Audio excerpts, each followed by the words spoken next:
नमस्कार दोस्तों, मैं रंजीत कुमार आप सबों को फिर से एम्बिशन क्लासेस में स्वागत है। हम लोगों ने भारत में यूरोपियों का आगमन पढ़ रहा था, जिसमें हम लोगों ने 3-4 वीडियो को कवर किया था। आज मेरा यूरोपीय आगमन का ये अंतिम वीडियो है और हम लोग इसमें जानने का प्रयास करेंगे कि भारत आने वाले अंतिम यूरोपीय कौन था। तो हम लोगों ने सबसे पहले पुर्तगाली पढ़ा, पुर्तगाली के बाद डच आए थे, डच के बाद अंग्रेज़ आए थे और इस प्रकार से अगला जो है यूरोपीय आने वाला, भारत आने वाला था डेनिश। तो डेनिश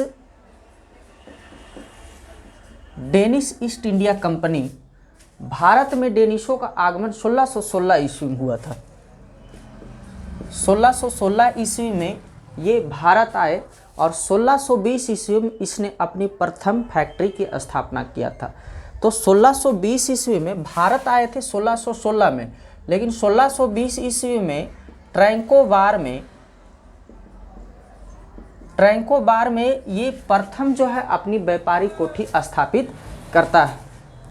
डेनिशों के बारे में कहा जाए तो डेनिश उतनी ज़्यादा भारत में प्रभावित नहीं किए थे, उतनी ज़्यादा भारत में व्यापार नहीं कर पाए थे, यानी कुछ लंबे समय तक जरूर रहे थे, लेकिन इनका व्यापार ज़्यादा डेवलप नहीं कर पाया था। क्योंकि हम लोगों ने पिछले वीडियो में पढ़ा था कि पुर्तगाली आए थे, डच आए थे, अंग्रेज़ आए थे और इन सबों ने अपना अपना प्रभुत्व जो है भारत में व्यापारिक करने के लिए जमाया हुआ था।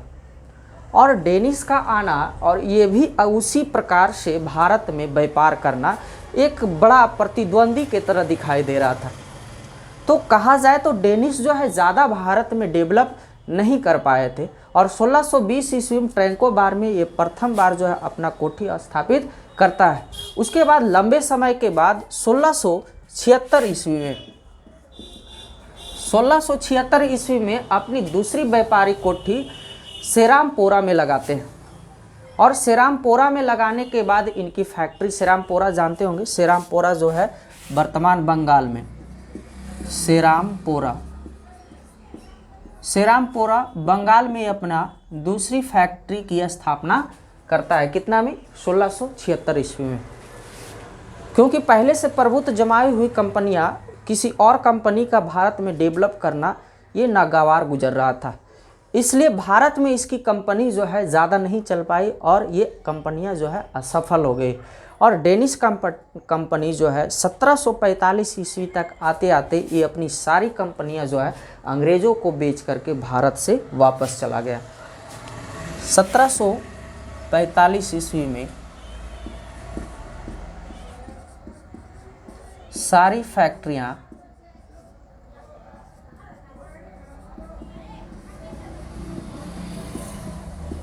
अंग्रेज़ों को बेच दिया और वापस जो है अपने देश चले गए। तो इस प्रकार से डेनिश कंपनी ज़्यादा भारत में अपना व्यापारिक प्रभुत्व जमा नहीं पाया और ये 1745 ईस्वी आते आते ये सारी फैक्ट्रियां को इसे अंग्रेज़ों को हवाले करना पड़ गया और स्वदेश अपने वापस लौट गए। तो इस प्रकार से डेनिश जो है ज़्यादा जो है भारत में प्रभाव स्थापित नहीं कर पाया था। इसके बाद आने वाला जो यूरोपीय कंपनी था, यूरोपीय लोग थे, वो थे फ्रांसीस। तो फ्रांसीसों के बारे में कहा जाता है कि फ्रांसीस कंपनी जो थे वो सबसे बाद में आए। फ्रांसीसी कंपनी भारत आने वाला सबसे अंतिम यूरोपीय जो था वो फ्रांसीसी था और फ्रांसीसी कंपनी की स्थापना जो होती है वो 1664 ईस्वी में, 1664 ईस्वी में इसकी स्थापना होती है। कहाँ? तो फ्रांस में होता है।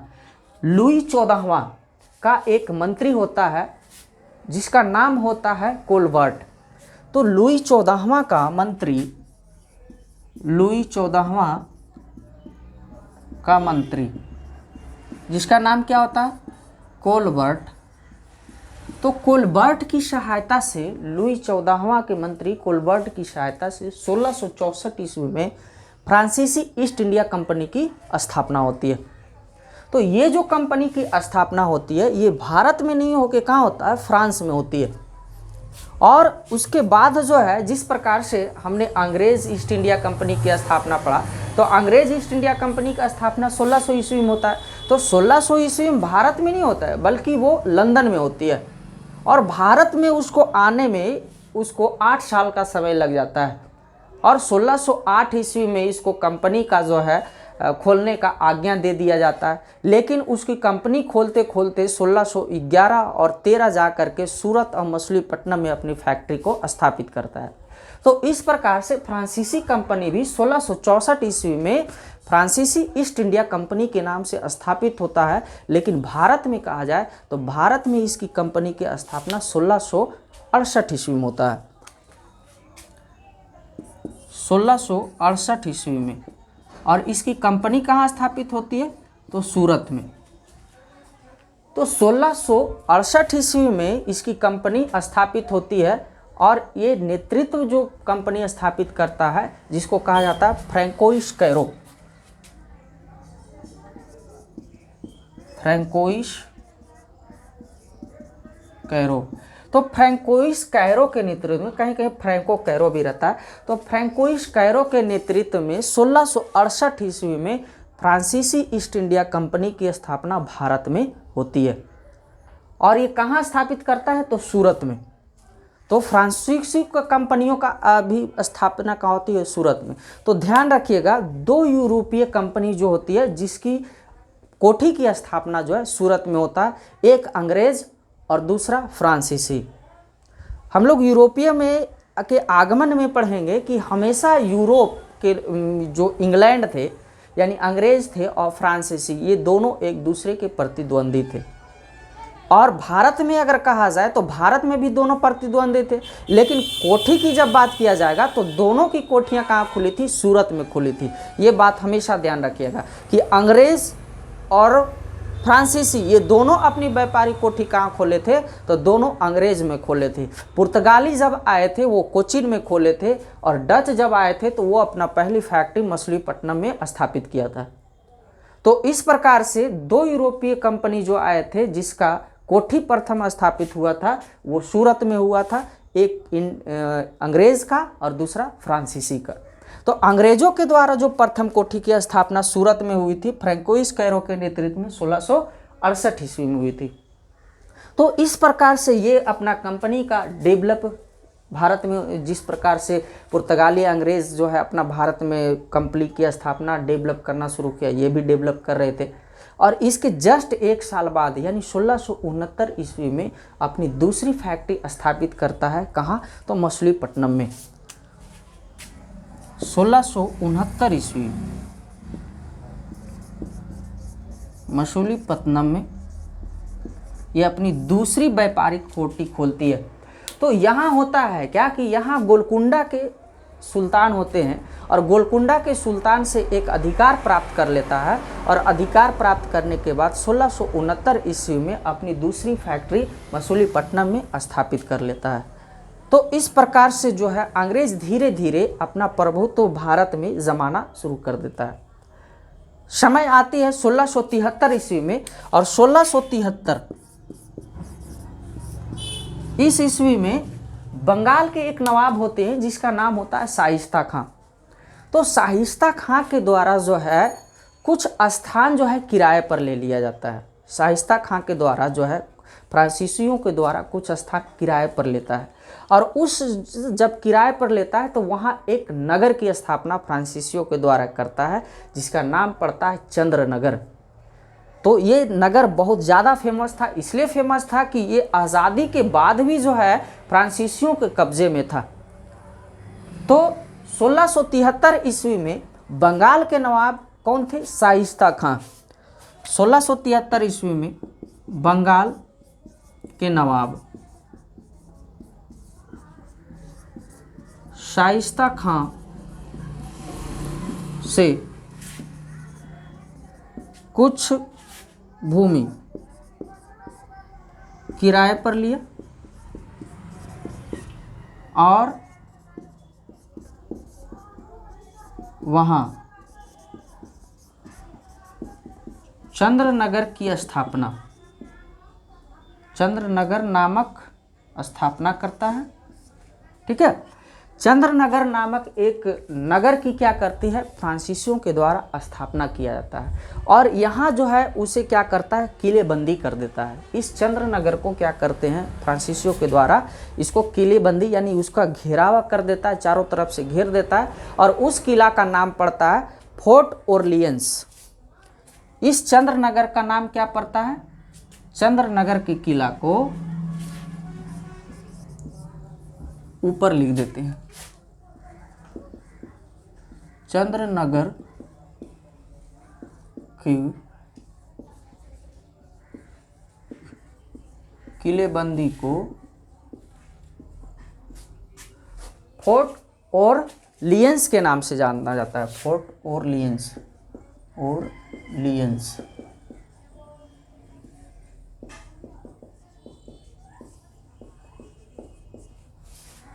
ठीक है। तो बंगाल के नवाब शाहिस्ता खां से क्या कर लेते हैं, कुछ ज़मीन जो है किराए पर लेते हैं फ्रांसीसियों के द्वारा, और यहाँ चंद्रनगर की क्या करते हैं, स्थापना करते हैं। और उसकी किलाबंदी कर करके उसका नाम क्या रखता है, फोर्ट ओरलियंस नाम रखा जाता है। उसके बाद जो है 1674 ईस्वी में फ्रांसीसी कंपनी का एक निदेशक होता है जिसका नाम होता है मार्टिन, फ्रैंकिश मार्टिन, 1674 में। तो फ्रैंकिश मार्टिन के द्वारा जो है क्या होता है, वेलिकोंडा नामक में एक वहाँ का जो राजा होता है, सुल्तान होता है, जिसका नाम होते हैं शेर खां लोदी। तो शेर खां लोदी से पुदुचेरी जो है वो उससे प्राप्त करते हैं। ठीक है। तो शेर खां लोदी से 1674 में शेर खां लोदी से क्या प्राप्त करता है,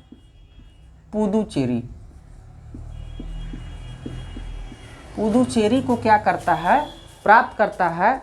और वहाँ क्या करते हैं कि ये एक गांव को निर्माण करता है, बसाता है। और बाद में यही पुदुचेरी जो है पांडिचेरी के नाम से जाना जाता है। पुदुचेरी प्राप्त करता है, जिसे बाद में पांडिचेरी के नाम से जाना जाता है।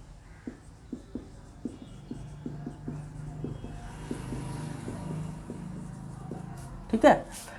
तो ध्यान रखिएगा कि 1674 ईस्वी में शेर खां लोदी से फ्रांसीसियों के द्वारा पुदुचेरी नामक स्थान को जो है ये दान में लेता है, और वहाँ जो है पांडिचेरी नामक एक नगर की स्थापना कर देता है।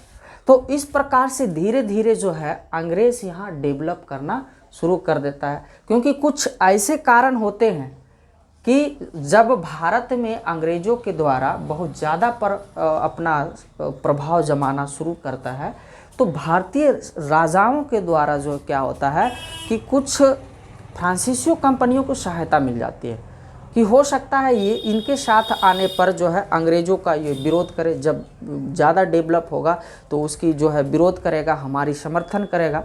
यही कारण था कि अंग्रेज़ को कुछ जो है भारतीय शासक अंग्रेज को समर्थन करते थे, और कुछ भारतीय शासक जो है फ्रांसीसियों के समर्थन में आ गए थे, क्योंकि ये कंपनी जो फ्रांसीसी कंपनी था वो सरकार के नियंत्रण में था, और इसका खर्च का वहन जो होता था वो सरकार के द्वारा किया जा रहा था। इसलिए इसे अधिकार ज़्यादा मात्रा में दे चुका था, जिसके कारण फ्रांसीसी जो है भारत में ज़्यादा डेवलप कर पा रहे थे। तो उसके बाद होता है क्या कि 1721 ईस्वी में फ्रांसीसियों के द्वारा मॉरिशस पर 1721 में मॉरिशस, ये मॉरिशस 1725 ईस्वी में माहे, 1725 ईस्वी में माहे मालाबार तट पर स्थित है। माहे हम लोग जानते हैं कि भारत का सबसे छोटा जिला है माहे। और उसके बाद 1739 में कारिकल, 1739 में कारिकल, इस पर क्या कर लेता है फ्रांसीसी, अधिकार कर लेता है, और अधिकार करके यहाँ अपनी फैक्ट्रियाँ को स्थापित कर लेते हैं। तो इस प्रकार से अंग्रेज़ी ईस्ट इंडिया कंपनी को बहुत ज़्यादा मात्रा में जो है तकलीफ़ पहुँचा रहे थे फ्रांसीसी। तो हर जगह अलग अलग देशों में भी यही दोनों जो है अपने प्रभुत्व की लड़ाई लड़ रहे थे। विदेशों में भी इन्हीं दोनों का अधिकार था और भारत में भी इन्हीं दोनों का धीरे धीरे अधिकार बढ़ रहा था।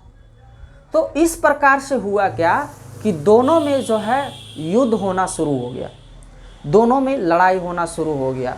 और ये लड़ाई शुरुआत होती है प्रथम कर्नाटक युद्ध से। तो प्रथम कर्नाटक युद्ध में होता है क्या कि ये युद्ध जो है ऑस्ट्रिया के उत्तराधिकारी का युद्ध होता है। ऑस्ट्रिया के उत्तराधिकारी का युद्ध होता है प्रथम कर्नाटक युद्ध।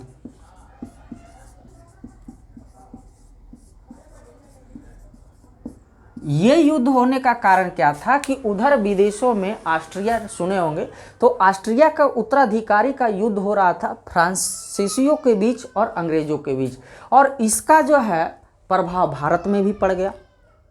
तो भारत में जब इसका प्रभाव पड़ा तो यहाँ भी जो है युद्ध होना शुरू हो गया। कारण इसका क्या था? पहला कारण क्या था कि उत्तराधिकार, ऑस्ट्रिया का उत्तराधिकारी का युद्ध। लेकिन अगर तत्कालिक कारण कहा जाए तो तत्कालिक कारण ये था कि अंग्रेज़ों का एक सेना था जिसका नाम था कैप्टन बर्नेट। तो कैप्टन बर्नेट के द्वारा हुआ क्या कि कैप्टन बर्नेट ने फ्रांसीसियों के कुछ जहाज था उस पर कब्जा कर लेता है। ध्यान से सुनिएगा, फ्रांसीसियों के कुछ जहाज थे जिसे अंग्रेज़ों के एक सेनापति होती है जिसका नाम होता है कैप्टन बर्नेट, और बर्नेट के द्वारा उस जहाज़ पर अधिकार कर लिया जाता है। अधिकार करने में जो ये कहानी शुरू होती है यहीं से जो है प्रथम कर्नाटक युद्ध का नींव पड़ जाता है। यानी ये युद्ध जो है तत्कालिक कारण बन जाता है। तत्कालिक कारण यहाँ लिख देते हैं। तो ये जो युद्ध प्रथम कर्नाटक युद्ध जो चला था वो 1746 से 48, 1746 से 1748 यानी 2 साल ये युद्ध चला था। युद्ध का कारण क्या था? ऑस्ट्रिया का उत्तराधिकार, ऑस्ट्रिया का उत्तराधिकारी, उत्तराधिकार का युद्ध। तत्कालिक कारण अगर पूछेगा, प्रथम जो है इसका तत्कालिक कारक, तो तत्कालिक कारण क्या हो जाएगा? बर्नेट के द्वारा, बर्नेट के द्वारा फ्रांसीसी जहाज पर कब्जा। ये ऑस्ट्रिया, ये प्रथम कर्नाटक युद्ध का तत्कालिक कारण क्या था? तो बर्नेट के द्वारा क्या? फ्रांसीसियों के जहाज पर कब्जा कर लेना। इस युद्ध को, प्रथम कर्नाटक युद्ध को सेंट टोमे का युद्ध भी कहा जाता है, ये भी ध्यान रखिएगा। यानी प्रथम कर्नाटक युद्ध को सेंट टोमे का युद्ध कहा जाता है। ठीक है, तो प्रथम कर्नाटक युद्ध को सेंट टोमे का युद्ध कहा जाता है। किस लिए हुआ था? तो ऑस्ट्रिया का उत्तराधिकारी का युद्ध हुआ था। तत्कालिक कारण क्या था? तो बर्नेट के द्वारा फ्रांसीसी जहाज़ों पर कब्जा कर लेना। तो कब्जा करने के बाद इधर जो है भारत में फ्रांसीसियों का गवर्नर था डुप्ले। तो डुप्ले ने क्या किया कि डुप्ले ने मॉरिशस का जो अधिकारी था, मॉरिशस में जो कंपनियां चला रही थी, इसकी व्यापारिक कंपनियां, जिसका नाम था ला बुर्डोन, तो ला बुर्डोनों की सहायता से क्या किया? डुप्ले ने मद्रास पर आक्रमण कर दिया और मद्रास को जीत लिया। डुप्ले के द्वारा, ध्यान रखिएगा, डुप्ले के द्वारा मद्रास पर कब्जा, मद्रास पर क्या कर लिया? कब्जा कर लिया। अब मद्रास पर जैसे ही कब्जा किया तो अंग्रेज़ों को बहुत बड़ा झटका लगा कि ये दक्षिण भारत की ओर ज़्यादा डेवलप कर रहा है। तो इसने क्या किया? अंग्रेज़ों ने क्या किया कि अंग्रेज़ों को लगा कि अब भारतीय राजाओं के साथ जो है मिला जाए और इसका विरोध किया जाए। तो अंग्रेज़ों ने क्या किया? डुप्ले को हराने के लिए उस समय कर्नाटक के नवाब था अनवरुद्दीन। तो कर्नाटक के नवाब अनवरुद्दीन से अंग्रेज़ों ने डुप्ले को हराने के लिए मदद मांगा। और अनवरुद्दीन जो है अंग्रेज़ों के बहकावे में आ गया, अंग्रेज़ों के पक्ष में आ गया और अनवरुद्दीन जो है डुप्ले से लड़ाई करना शुरू कर दिया, डुप्ले के साथ युद्ध करना शुरू कर दिया। तो इस प्रकार से हुआ क्या कि प्रथम कर्नाटक युद्ध, यानी कर्नाटक के नवाब थे कौन, अनवरुद्दीन, और अंग्रेज़ जो है यही चाहता था कि कर्नाटक के नवाब से फ्रांसीसियों को हराया जाए। तो इस प्रकार से हुआ, अंग्रेज़ों ने अनवरुद्दीन से सहायता मांगा, अनवरुद्दीन इसको सहायता दे दिया और अपना सेना जो है डुप्ले के खिलाफ भेज दिया। और भेजने के बाद क्या हुआ कि डुप्ले ने अंग्रेज़ों की सेना को और भारतीय राजा जो था अनवरुद्दीन उसकी सेना को पराजित कर दिया। अब पराजित करने के बाद जो है यहाँ अंग्रेज़ों की हार हुई और डुप्ले की विजय हुआ। तो इस प्रकार से प्रथम कर्नाटक युद्ध यहाँ फ्रांसीसियों के द्वारा जीत लिया गया। तो इस प्रकार से कहा जाता है कि किसी विदेशी के द्वारा, विदेशी सेना के द्वारा भारत में प्रथम विजय युद्ध कहा जाता है। भारतीय राजाओं पर प्रथम विजय युद्ध किसी विदेशी सेना के द्वारा किया गया था, तो वो था डुप्ले की सेना, यानी फ्रांसीसियों की सेना। तो इस प्रकार से अंग्रेज़ों को लगा कि हम भारत में फ्रांसीसियों को लगता है नहीं पराजित कर पाएंगे, इसलिए ये इसको अंग्रेज़ों को तत्काल में ये संधि करना पड़ा। और प्रथम संधि जो है वो 1748 ईस्वी में होती है। 1748 ईस्वी में एला शापल की संधि, एला शापल की संधि, और इस संधि के तहत जो है प्रथम कर्नाटक युद्ध समाप्त हो जाता है। और जो स्थिति थी ब्रिटिशों का और फ्रांसीसियों का, ये दोनों में समझौता होते हैं और समझौता होने के बाद जो मद्रास जो है डुप्ले के द्वारा जीता जाता है, वो मद्रास जो है फिर से अंग्रेज़ों को लौटा दिया जाता है। और अमेरिका के कुछ ऐसे क्षेत्र थे जहां अंग्रेज़ों के अधिकार में थे, वो क्षेत्र जो है फ्रांसीसियों को दे दिया जाता है। तो इस प्रकार से प्रथम कर्नाटक युद्ध एला शापल की संधि के तहत समाप्त हो जाता है। अब दूसरी ओर फिर से युद्ध होती है इसके जस्ट एक साल बाद।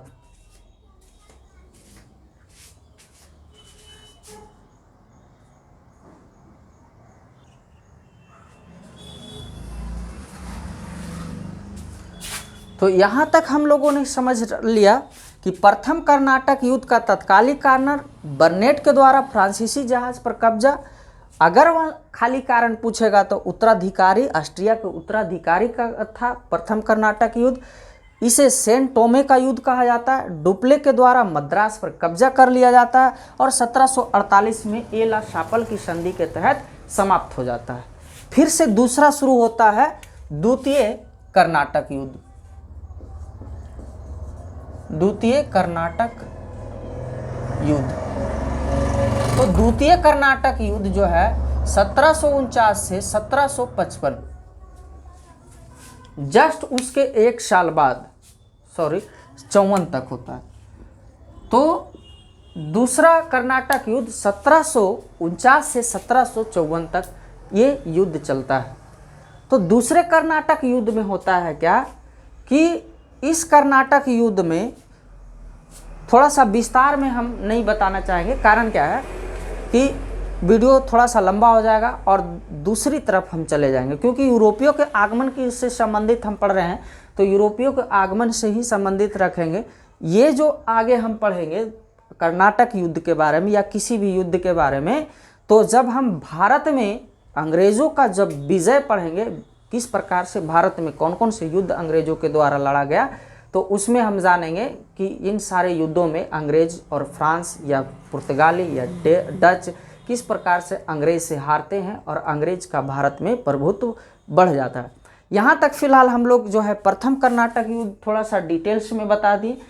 द्वितीय कर्नाटक युद्ध में होता है क्या कि द्वितीय कर्नाटक युद्ध के समय फ्रांसीसी गवर्नर डुप्ले रहते हैं और डुप्ले बहुत ज़्यादा प्रभावित जो है भारत में कर देता है। यहाँ तक कि ये उत्तर भारत में भी अपना व्यापारिक कंपनियाँ स्थापित करने में सफल हो जाता है।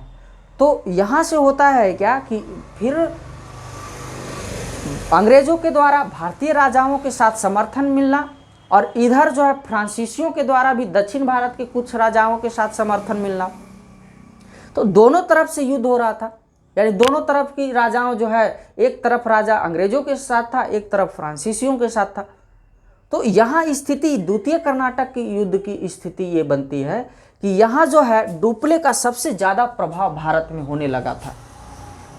तो ऐसे में होता है क्या कि कंपनी जो है, ब्रिटिश कंपनी एक अपना क्लर्क बना के भेजता है जिसका नाम होता है लॉर्ड क्लाइव। ये नाम बहुत फेमस नाम होता है और ये लॉर्ड क्लाइव ही जो है भारत में अंग्रेजी शासन का नींव सबसे पहले अगर कोई रखता है तो लॉर्ड क्लाइव या रॉबर्ट क्लाइव। तो क्लाइव जो था वो भारत में कंपनी का एक क्लर्क के रूप में आता है और यहाँ अपना ये कूटनीति लागू करना शुरू कर देता है। तो इस द्वितीय कर्नाटक युद्ध में जो है लड़ाई होती है फ्रांसीसियों के बीच और अंग्रेजों के बीच, और इस द्वितीय कर्नाटक युद्ध में यहाँ डुप्ले की हार हो जाती है। डुप्ले की हार, और इसके स्थान पर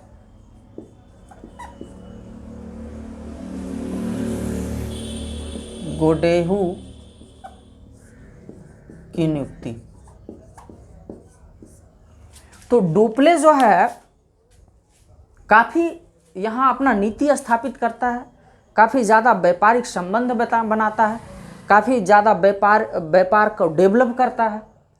तो द्वितीय कर्नाटक युद्ध में जब अंग्रेज़ों के द्वारा होता है तो इसमें जो है क्या होती है कि डुप्ले का हार होता है और इसको वापस जो है फ्रांस बुला लिया जाता है। और फ्रांस बुलाने के बाद जो है उसकी जगह पर अगले गवर्नर के रूप में कौन आते हैं, तो अगले गवर्नर के रूप में गोडेहू को लाते हैं। और गोडेहू जो है इस प्रकार से 1755 ईस्वी में एक संधि करता है। 1755 की एक संधि होती है और संधि के तहत फ्रांसीसी और अंग्रेज़ ये दोनों की जो है युद्ध का समाप्ति होता है और ये संधि होती है पांडिचेरी की संधि। पांडिचेरी की संधि। तो इस प्रकार से ये द्वितीय कर्नाटक युद्ध समाप्त होता है पांडिचेरी की संधि के तहत। तो द्वितीय कर्नाटक युद्ध में डुप्ले की हार, उसके जगह पे गोडेहू को स्थापित। तो अगला फिर से एक साल बाद यानी 1756, और 1756 से लेके 1763 ये चलता है तृतीय कर्नाटक युद्ध।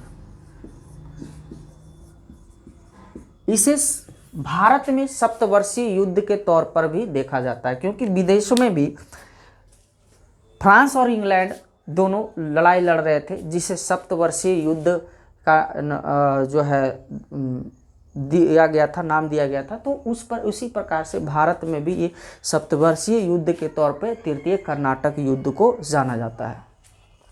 तो इसमें क्या हुआ था कि इसके अंतर्गत जब हम जानेंगे 1760 ईस्वी में, 1760 में एक युद्ध हुआ था फ्रांसीसियों के बीच में और यहाँ अंग्रेज़ों के बीच में। तो 1760 में एक युद्ध हुआ था जिसका नाम था क्या, वांडीवास का युद्ध। वांडीवास। तो वांडीवास का युद्ध लड़ा गया था, है ना, अंग्रेज़ों और फ्रांसीसियों के बीच। और इसमें जो है अंग्रेजी सेना जो था, अंग्रेजी सेना सर आयरकूट था, सर आयरकूट। तो सर आयरकूट के नेतृत्व में 1760 में वांडीवास का युद्ध हुआ और इस युद्ध में फ्रांसीसी पूरी तरह से पराजित हुआ था। यानी जितने भी फ्रांसीसी सैनिक थे, गवर्नर थे, गोडेहू थे, ये सारा जो है पराजित हो गया था। यानी बुरी तरीके से यहाँ हार होती है और हार होने के बाद क्या होता है कि फ्रांसीसी को अंततः क्या करना पड़ता है, संधि करना पड़ता है। तो 1763 देख रहे हैं अंतिम में, तो 1763 ईस्वी में जो है पेरिस की संधि होती है। 1763 ईस्वी में पेरिस की संधि, और 1763 की पेरिस की संधि के तहत ये तृतीय कर्नाटक युद्ध क्या होता है, समाप्त होता है। और इसी संधि के बाद जो है फ्रांसीसी यहाँ जो अब जितने भी अपना प्रभुत्व स्थापित था, व्यापारिक स्थिति जितनी भी मजबूत थी, उस सारी मजबूती इनकी क्या हो जाती है, धाराशाह हो जाते हैं। और यहाँ से इस पेरिस की संधि के तहत जो है जितने भी भारत में व्यापारिक कोठी था, वो सारी व्यापारिक कोठियाँ अंग्रेज़ों को सौंप देता है, केवल एक स्थान को छोड़कर। वो कौन सा स्थान होता है, चंद्रनगर। चंद्रनगर, ये चंद्रनगर को छोड़ करके जितनी भी सारे फैक्ट्रियां होती है, जितने भी सारे जीते हुए क्षेत्र होते हैं फ्रांसीसियों के द्वारा, वो सभी अंग्रेज़ों को दे देता है। और ये चंद्रनगर केवल फ्रांसीसियों के कब्जे में रह जाता है। और कहा जाता है कि ये चंद्रनगर भारत की आज़ादी तक भी, यानी आज़ादी के बाद तक फ्रांसीसियों के कब्जे में रहा था। यानी ये चंद्रनगर 1954, कितना में, 1954 ईस्वी तक फ्रांसीसियों के